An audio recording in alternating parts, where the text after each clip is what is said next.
Un truc important à savoir au sujet de mes vidéos de chimie, c'est que même si la plupart du temps les expériences semblent parfaitement se dérouler, exactement comme on l'a prévu, collées parfaitement au modèle théorique, bien souvent elles sont simplement le fruit d'un long et laborieux travail, et j'ai occulté les échecs ou les précédentes tentatives ne s'étant pas déroulées exactement comme je voulais.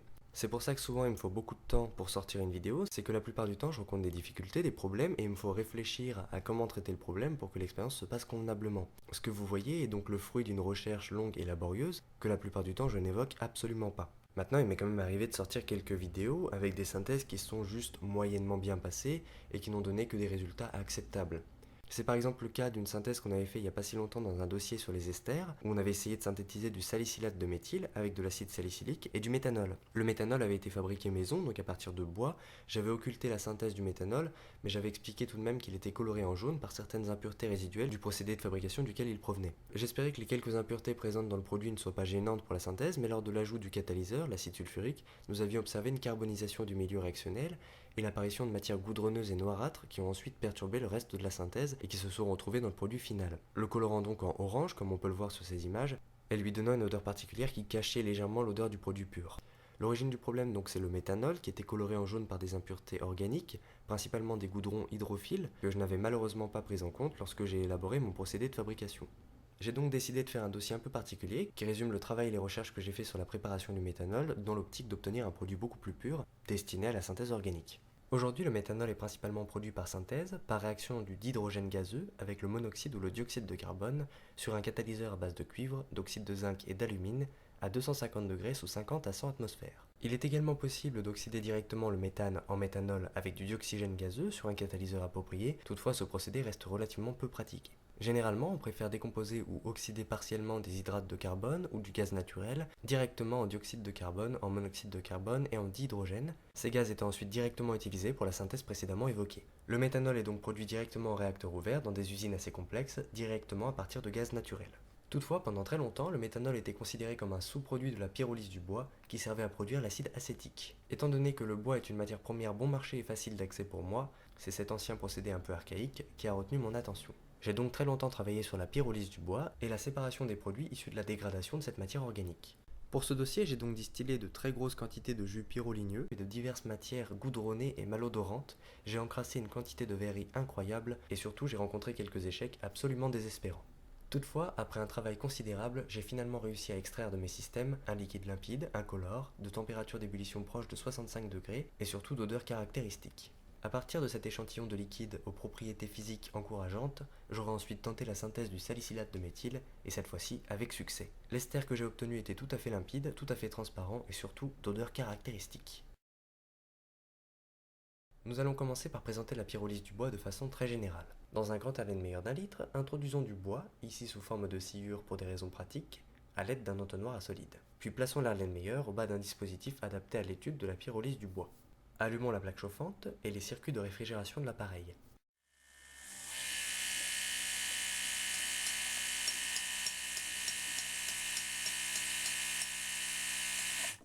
Sous l'effet de la chaleur, le bois se pyrolyse et les produits les plus volatiles s'échappent par le haut de la colonne. Ils traversent le réfrigérant qui condense les vapeurs liquides, mais pas les gaz. Les liquides arrivent ensuite dans une ampoule à décanter où nous pourrons séparer donc la phase aqueuse, qui contient le méthanol que nous voulons, de la phase organique, qui contient les goudrons. Les gaz, quant à eux, non condensés par le réfrigérant, s'échappent par le tuyau et arrivent dans un dispositif adapté à leur récupération. Ces gaz sont d'ailleurs les premiers à se former et très rapidement nous observons des bulles dans le bécher. Pour les récupérer, il suffit de placer le petit crochet en verre par lequel ils s'échappent sous une large éprouvette à gaz préalablement remplie d'eau. En raison de sa faible densité, le gaz remonte dans le tube et le vide de l'eau qu'il contient. Ces bulles, qui remplissent peu à peu le tube, sont principalement composées de 5 gaz. Le dihydrogène, le monoxyde de carbone et le méthane dans des proportions importantes, le dioxyde de carbone et le diazote. Le diazote étant toutefois très minoritaire. Étant donné que le mélange est fait aux 3 quarts de gaz inflammables, le dihydrogène, le monoxyde de carbone et le méthane, on peut conjecturer qu'il sera combustible. Par ailleurs, la couleur de la flamme du dihydrogène et du monoxyde de carbone est bleue, il en est de même pour le méthane si la combustion est complète. On pourra donc même faire une conjecture sur la couleur de la flamme. Une fois le tube à moitié plein, on cesse de le remplir et on complète le volume gazeux avec de l'air afin de former un mélange combustible. Une allumette enflammée est ensuite présentée à l'ouverture du tube. On observe alors une petite flamme bleue peu visible. Avec un éclairage un peu moins fort, le phénomène est beaucoup plus observable. Le dihydrogène, le monoxyde de carbone et le méthane brûlent avec cette flamme bleue en générant de l'eau et du dioxyde de carbone. Le dioxyde de carbone et le diazote, quant à eux, n'interviennent pas. Ce mélange, autrefois appelé gaz de bois, possède un excellent pouvoir calorifique. Il a pour cette raison été employé comme substitut de l'essence lorsque ce carburant venait à manquer pendant la Seconde Guerre mondiale. Certaines voitures roulaient donc avec des bonbonnes de ce gaz comprimé sur le toit et l'utilisaient comme carburant. Plus incroyable encore, à l'arrière de certaines voitures, on pouvait voir des espèces de chaudières appelées gazogènes dans lesquelles on produisait directement le gaz de bois par combustion incomplète de la matière organique. Une multitude de brevets sur ces générateurs à gaz de bois ou gazogènes a vu le jour, et pendant longtemps, des voitures à moteur thermique ont roulé sans essence équipées de ces dispositifs, la combustion de ce gaz une fois épuré étant parfaitement propre. Rapidement, un premier distillat limpide arrive dans l'ampoule à décanter. À ce stade, j'ai décidé de retirer les dispositifs de récupération du gaz, le méthanol se trouvant parmi les produits liquides. Il faudra toutefois être prudent car nous relâchons ici des gaz relativement toxiques qui contiennent un fort pourcentage de monoxyde de carbone. Pour comprendre la toxicité du monoxyde de carbone, il nous faut comprendre comment les transferts gazeux se font dans notre organisme au milieu extérieur. Le complexe du fer, ici représenté à droite à l'écran, est l'un des 4 M de l'hémoglobine, la métalloprotéine représentée à gauche. Dans notre organisme, l'hémoglobine sert à transporter le dioxygène sous forme de complexe avec les atomes de fer centraux des M. Mais d'autres ligands, comme les ions cyanure, peuvent également complexer le fer. En fonction de la qualité du ligand, ce complexe est plus ou moins stable. L'ion cyanure, qui est par exemple un excellent ligand, forme un complexe très stable avec l'hémoglobine. Et l'hémoglobine ainsi mobilisée est incapable de transporter le dioxygène, d'où la mort de la personne ayant absorbé le poison. Et bien dans le cas du monoxyde de carbone, le phénomène est tout à fait similaire. Le monoxyde de carbone prend la place du dioxygène sur l'hémoglobine en formant un complexe très stable avec celle-ci, et nos globules rouges ainsi occupés ne sont donc plus capables de transporter les gaz, nous nous étouffons tout simplement. Rappelons-nous donc que nous libérons ici une quantité importante de ce gaz et qu'il ne faudra pas rester trop près du dispositif inutilement simplement pour regarder le goutte à goutte du distillat dans l'ampoule. Au fur et à mesure que la distillation se poursuit, une phase organique de goudron commence à se former dans le distillat. Nous pouvons d'ores et déjà ouvrir le robinet de l'ampoule à décanter pour récupérer la phase aqueuse, autrefois appelée acide pyroligneux, qui contient le méthanol que nous voulons. Nous pourrons ainsi facilement nous débarrasser des goudrons lipophiles que nous ne voulons pas. L'Erlenmeyer qui contient la phase aqueuse riche en méthanol est mis de côté et bouché. La distillation est poursuivie, et au fur et à mesure que le bois se carbonise, nous observons que la pyrolyse génère de plus en plus de goudron, ce liquide jaune limpide mielleux que vous voyez se condenser ici sur les parois de la tête de colonne, mais nous observons qu'il se forme aussi des composés solides qui cristallisent alors dans notre réfrigérant. À ce stade, le distillat est devenu trouble, très coloré et surtout très goudronneux. On remarquera aussi qu'au fur et à mesure que la distillation se poursuit, les goudrons deviennent de plus en plus denses et finissent même par retomber au bas de l'ampoule. À ce stade, il redevient facile de les séparer du jus pyroligneux. On pourra les évacuer et les récupérer dans un petit tube très facilement, simplement en ouvrant le robinet au bas de l'ampoule. Par parenthèse, ces goudrons lipophiles contiennent une forte proportion de divers composés toxiques tels que le benzène, mais également inflammables. Il pourrait être intéressant de récupérer ces composés, mais la procédure serait relativement longue et je veux me concentrer ici sur le méthanol. Nous allons donc détruire ces goudrons de la façon la plus propre et la plus simple possible, simplement en les brûlant. Nous versons ces goudrons sur une surface en verre bien propre et nous plaçons une allumette dans le liquide. Nous laissons les goudrons chauffer et prendre feu, puis nous pouvons retirer l'allumette, laissant alors le produit brûler par lui-même. La flamme est belle, fuligineuse et lumineuse, les goudrons brûlant avec une sorte de décrépitation caractéristique.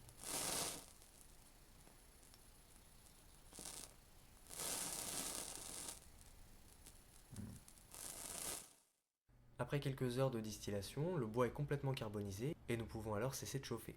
L'Erlenmeyer, une fois refroidi, est ensuite vidé tant bien que mal du solide qu'il contient.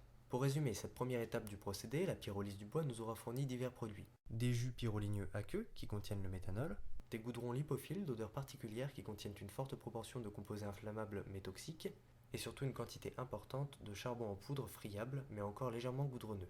N'oublions pas que le procédé produit également une quantité de gaz inflammable non négligeable. Reprenons maintenant notre jus pyroligneux et introduisons-le dans un dispositif de distillation fractionnée par le haut d'une ampoule de coulée. L'ampoule de coulée est ensuite refermée, la plaque chauffante est allumée et nous activons les circuits de réfrigération de l'appareil.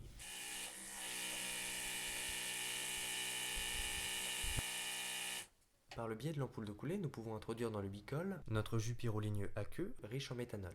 Le liquide est chauffé jusqu'à l'ébullition et les vapeurs riches en méthanol, en eau, en goudron lipophile, en acétone, en butandéone et autres composés, notamment des aldéhydes, traversent la colonne de Vigreux. Cette colonne condense les liquides les moins volatiles, mais les vapeurs de méthanol, d'acétone et de butandéone parviennent au sommet de la colonne où nous lisons une température très inférieure à 100 degrés. Ces vapeurs se condensent ensuite dans le réfrigérant droit et arrivent dans l'ampoule à décanter qui se remplit goutte à goutte d'un distillat jaune mais néanmoins limpide. Au fur et à mesure que la distillation se poursuit, nous pouvons introduire le jus pyroligneux afin de garder le ballon à moitié plein. La température que nous lisons sur le thermomètre est très proche de la température d'ébullition du méthanol. C'est pourquoi j'ai longtemps considéré, à tort, que ce distillat limpide que vous voyez ici couler dans l'ampoule à décanter était suffisamment riche en méthanol pour être utilisé tel quel. La distillation est ensuite poursuivie jusqu'à ce que tout le contenu de l'ampoule de coulée ait été versé dans le bicol, jusqu'à ce que le liquide jaune ait entièrement disparu de la colonne de Vigreux, jusqu'à ce que la température au sommet ait largement dépassé les 65 degrés Celsius. Nous irons même jusqu'à distiller toute la partie volatile passant en dessous de 100 degrés. À ce stade, le distillat qui arrive dans notre fraction limpide de tout à l'heure ne contient plus que de l'eau, et nous observons alors des effets de distorsion optique intéressants dus au changement d'indice de réfraction du distillat. Nous arrêtons alors le chauffage et nous sortons l'ampoule à décanter du dispositif. Si l'on introduit dans l'ampoule une vingtaine de millilitres d'eau, on observe alors l'apparition d'une couche huileuse de goudron lipophile insoluble dans l'eau, surnageant sur le liquide aqueux. Afin de nous assurer d'éliminer vraiment tous les goudrons, réintroduisons 20 ml d'eau, agitons l'ampoule pour bien homogénéiser le mélange et pensons à la dégazer pour éviter une montée de pression. Après décantation, la phase aqueuse inférieure riche en méthanol est collectée dans un petit Erlenmeyer. La phase organique lipophile peu dense est ensuite placée sur une surface de verre bien propre et détruite par la méthode précédente. Nous remarquons toutefois qu'elle est beaucoup plus inflammable que les précédents goudrons, car beaucoup plus volatile. La flamme est également beaucoup plus propre et ne génère pas de fumée noire. Si l'on redistille la phase aqueuse, nous remarquons que le distillat est toujours jaune. Nous n'avons donc pas réussi à éliminer l'impureté colorée. C'est à ce stade la fois dernière que j'avais interrompu le procédé, considérant à tort que le méthanol ainsi obtenu était suffisamment pur pour l'estérification. Il nous fallait donc adapter le procédé de fabrication du méthanol. En un premier temps, je me suis demandé si les impuretés présentes dans le méthanol étaient susceptibles d'être détruites par voie chimique, par exemple en étant soumises à l'action d'une base forte. J'ai donc introduit un peu de lessive de soude commerciale dans le tube contenant le méthanol impur, ce qui a alors donné lieu à une réaction plutôt exothermique, semblant carboniser les impuretés. Assez heureux de ce résultat, j'ai donc retransvasé le contenu du tube dans l'Erlenmeyer, puis à l'aide d'un peu d'eau, j'ai rincé les parois du récipient pour être sûr de ne rien perdre lors de cette étape de transfert. Le mélange aqueux et noirâtre de goudron carbonisé par la soude et de méthanol a donc été redistillé à travers la longue colonne de Vigreux à 65 degrés Celsius, température d'ébullition du méthanol, et cette fois-ci pour mon plus grand bonheur, le distillat collecté dans le tube était parfaitement limpide et parfaitement transparent. Heureux de m'être débarrassé de l'impureté colorée et d'avoir obtenu un liquide de température d'ébullition correcte, j'ai crié victoire un peu tôt, croyant avoir obtenu un échantillon d'une pureté parfaite. Malheureusement, quelques semaines plus tard, la teinte jaune était de retour, il restait donc dans le méthanol une impureté peut-être sensible à l'action de la lumière. Ayant déjà tenté l'action d'une base pour me débarrasser de la première impureté, j'ai donc tenté l'action d'un acide, et j'ai introduit un peu d'acide sulfurique dans le tube. Encore une fois, une réaction très exothermique a eu lieu, provoquant une légère ébullition du liquide dans le tube. Maintenant, face à l'exothermicité évidente de cette réaction, j'aurais dû comprendre qu'un tube à essai n'était pas approprié pour mélanger les deux produits. Malheureusement, j'ai manqué de rigueur et je me suis contenté d'ajouter l'acide sulfurique lentement dans le tube, espérant que l'inévitable accident ne se produise pas. Et merde! En dépit de cet échec lamentable, nous avions toutefois pu faire certaines observations tout à fait constructives. Tout d'abord, l'impureté jaune présente dans le méthanol, qu'on ne peut pas séparer par distillation, peut être détruite facilement par l'action d'une base forte, telle que la soude. Ensuite, les impuretés résiduelles dans le méthanol, susceptibles de lui redonner une teinte jaune après un temps suffisamment long, paraissent être destructibles par l'action de l'acide sulfurique qui semble les carboniser. Pour finir, il est important de préciser que ni la soude ni l'acide sulfurique ne semblent capables de détruire tous les goudrons à eux seuls. En effet, lors de notre première tentative de synthèse du salicylate de méthyle, le catalyseur qui était l'acide sulfurique avait généré la carbonisation des impuretés. Mais l'impureté jaune, que la soude paraît pouvoir supprimer, n'avait pas été détruite et pouvait toujours être observée dans le goutte à goutte du reflux. Nos expériences nous ont montré que la soude était capable de détruire l'impureté jaune, mais pas toutes les impuretés, puisque lors de l'ajout de l'acide sulfurique, nous avions observé une carbonisation. Un traitement à la soude et un traitement à l'acide sulfurique sont donc nécessaires pour nous débarrasser des deux impuretés mises en évidence. Nous pouvons donc maintenant élaborer un nouveau procédé de fabrication du méthanol à partir de ces conclusions. Comme à ce stade j'étais en rupture de stock de sciure, j'ai utilisé directement des morceaux de bois pour charger l'Erlenmeyer. Comme précédemment, l'Erlenmeyer rempli de morceaux de bois a été placé au bas d'un dispositif de distillation simple, puis la plaque chauffante a été réglée au maximum de température pour pyrolyser la matière végétale. Comme précédemment, le jus pyroligneux et les goudrons ont directement été distillés dans une ampoule à décanter. Cette fois-ci, j'ai rencontré quelques difficultés avec le distillat, dans lequel une quantité importante de matériaux solides semblait être passée. Lors de la première distillation, lorsque j'avais utilisé de la sciure, je n'avais pas rencontré cette difficulté. À mon avis, la sciure a joué un petit peu le rôle de colonne à garnissage. Elle a retenu les goudrons et composés solides peu volatiles dans la zone chaude, où ils ont pu être repyrolysés. Bon, c'est qu'une hypothèse, mais je pense que ça explique pourquoi lorsqu'on utilise de la sciure, on rencontre aucune difficulté, et lorsqu'on utilise des gros morceaux, on obtient ce distillat très trouble et riche en matériaux solides. Cela dit, avec de la bonne volonté, on arrive à tout, et après quelques efforts, j'ai finalement réussi à séparer les goudrons du jus pyroligneux qui contient le méthanol. De toute façon, la séparation n'a pas à être très fine, étant donné qu'on va redistiller tout ça par la suite. J'ai donc pyrolysé pas mal de bois et j'ai collecté environ un demi-litre de jus pyroligneux. Ce jus pyroligneux a ensuite, comme précédemment, été introduit dans un dispositif de distillation fractionnée. Mais comme vous pouvez le voir, il reste au fond du récipient une grande quantité de goudrons qui sont finalement passés à la décantation et que j'ai quand même décidé d'introduire dans le dispositif. La distillation a ensuite été mise en place comme précédemment et j'ai collecté tout ce qui voulait bien passer en dessous de 100 degrés Celsius. La fraction volatile riche en méthanol ainsi obtenue a ensuite été mélangée à quelques millilitres d'eau afin de séparer les composés hydrosolubles des composés liposolubles dont nous ne voulons pas. La phase aqueuse contenant le méthanol a ensuite été décantée dans un Erlenmeyer et un peu d'hydroxyde de sodium sous forme solide a directement été introduit dans la phase aqueuse. J'ai alors eu le droit à une réaction assez exothermique et j'ai dû m'empresser de placer l'Erlenmeyer dans lequel le liquide se mettait à bouillir au bas du dispositif de distillation fractionnée. La plaque chauffante a ensuite été allumée afin de séparer le méthanol volatile des goudrons, des matières charbonneuses et de l'eau présentes dans le mélange. Rapidement, le liquide se met à bouillir dans l'Erlenmeyer et un liquide volatile, limpide et incolore se condense sur les pics de la colonne.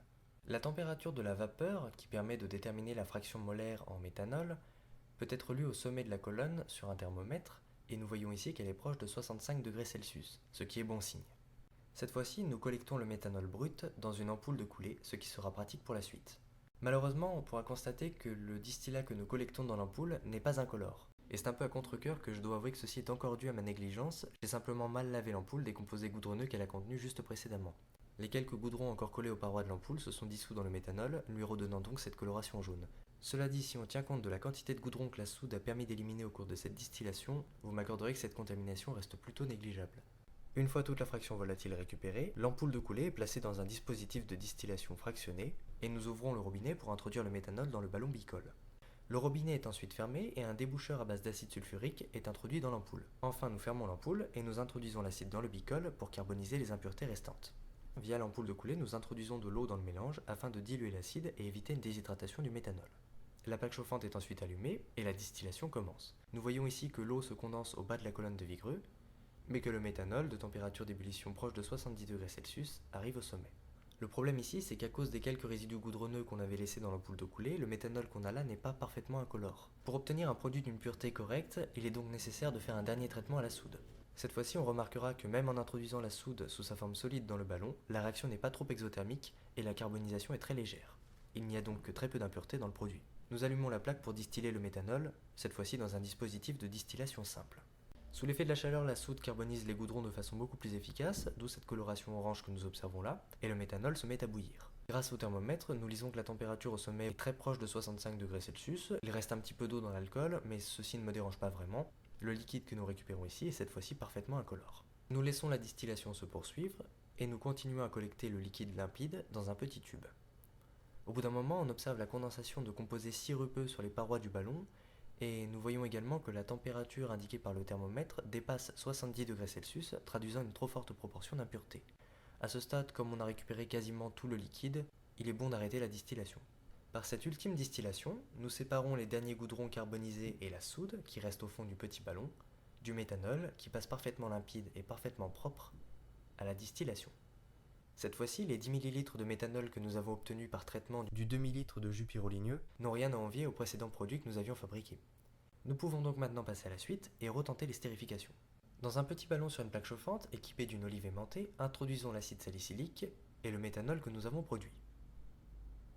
Démarrons l'agitateur magnétique et sous vive agitation, introduisons lentement mais sûrement quelques millilitres de notre déboucheur de canalisation à base d'acide sulfurique. Cette fois-ci, comme nous nous sommes débarrassés des impuretés gênantes, il n'y a pas de carbonisation.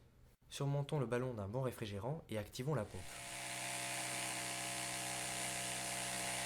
La plaque chauffante est ensuite allumée, la température réglée sur 100 degrés, le liquide est porté à reflux. Nous maintiendrons ce reflux pendant à peu près 1 heure pour atteindre l'équilibre thermodynamique. Au cours de cette réaction, il se forme du salicylate de méthyle et de l'eau. Ceci dit, la réaction est réversible et l'ester peut subir une hydrolyse dans les mêmes conditions pour reformer l'alcool et l'acide desquels il dérive.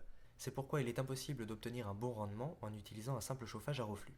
L'expérience est ici plutôt qualitative qu'autre chose. Nous remarquons ici que le liquide a pris en coloration. Toutefois, cette coloration n'a rien d'inquiétant, et je vous rappelle que la dernière fois, c'est ça que nous avions obtenu. Ici, il ne devrait pas être trop difficile de séparer l'ester des autres produits. Au bout d'une heure, un trouble est apparu dans le mélange, une phase organique semble s'être formée. Cette phase organique est justement constituée du salicylate de méthyle que nous voulons. Nous arrêtons donc la plaque et nous laissons refroidir le mélange. Une fois le système revenu à température ambiante, nous pouvons enlever le réfrigérant et verser le contenu du petit ballon dans une ampoule à décanter. Le récipient est ensuite rincé avec de l'eau et cette eau est introduite dans l'ampoule. L'ampoule est ensuite agitée et dégazée, puis nous laissons le mélange se décanter. Parallèlement, nous préparons une solution d'hydrogénocarbonate de sodium et nous séparons tant bien que mal la phase organique de la phase aqueuse. La phase aqueuse est mise de côté et la phase organique est replacée dans l'ampoule. Puis, nous y ajoutons notre solution basique d'hydrogénocarbonate de sodium pour neutraliser l'acidité résiduelle. Ainsi, grâce à l'hydrogénocarbonate de sodium, nous éliminons l'acide sulfurique résiduel, mais surtout l'acide salicylique solide qui rend difficile la décantation. Encore une fois, à cette étape, nous réalisons l'importance du travail que nous avons fait sur le méthanol en nous souvenant de ce que nous avions eu à la précédente tentative. Récupérons maintenant la phase organique dans un petit ballon pour extraire le salicylate de méthyle. Le petit ballon est placé dans un dispositif de distillation simple, la plaque chauffante et les circuits de réfrigération sont activés.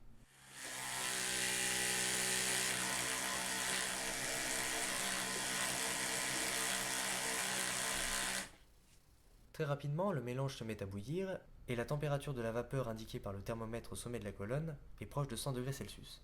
Nous récupérons ici un mélange hétéroazéotropique constitué de l'eau restante dans la phase organique et de notre ester. À cette distillation, nous ne séparons pas les différentes fractions et nous distillons tout le liquide dans le petit ballon. Si nous faisons ça ici, c'est uniquement pour nous débarrasser des composés solides qui étaient encore présents en phase orga et qui nous empêchaient de faire une décantation propre.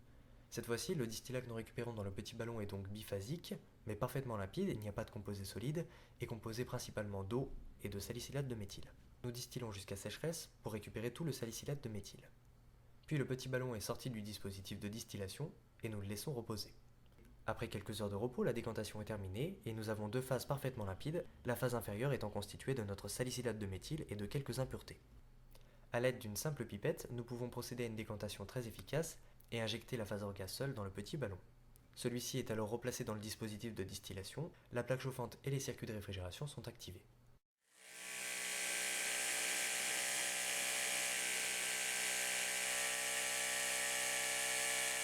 Au bout d'un moment, le produit se met à bouillir et un liquide sirupeux se condense sur les parois du ballon.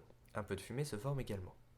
Très rapidement, nous nous sommes débarrassés des dernières traces d'eau résiduelles et la température de la vapeur s'élève aux alentours de 200 degrés Celsius. À ce stade, il reste toutefois encore quelques impuretés dans le liquide et nous attendrons que la température dépasse les 210 degrés Celsius pour commencer à collecter notre produit. Nous récupérons alors un distillat parfaitement limpide et d'odeur très agréable de salicylate de méthyle. La température fait alors un palier à 220 degrés Celsius, ce qui correspond presque exactement à la température d'ébullition du produit pur. Quand il ne reste plus grand chose dans le petit ballon et que la température commence à s'élever, nous arrêtons la distillation. Au fond du ballon, il ne reste qu'une très petite quantité d'un résidu noirâtre et visqueux dont nous nous sommes débarrassés. Nous pouvons donc maintenant récupérer le petit ballon et verser notre produit final dans un petit tube destiné à sa conservation.